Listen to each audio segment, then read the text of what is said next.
ও বউ, আমাকে একটু পানি দাও তো। তৃষ্ণায় গলাটা শুকিয়ে যাচ্ছে, তাড়াতাড়ি দাও।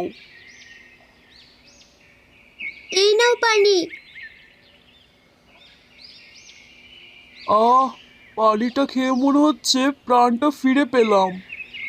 আচ্ছা শুনছো, জমির কি অবস্থা? ঘরের চাল প্রায় শেষ।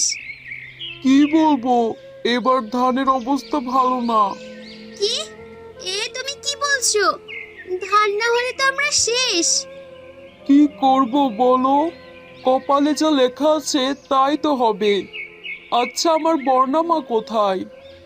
ও আছে মনে হয়, ঘরে খেলা করছে। এদিকে বর্ণা ঘরে খেলা করছিল। ঠিক তখনই তার পাশের বাসা থেকে খুব সুন্দর ঘ্রাণ আসলো। বাহ, কি সুন্দর ঘ্রাণ! মাকে গিয়ে বলি তো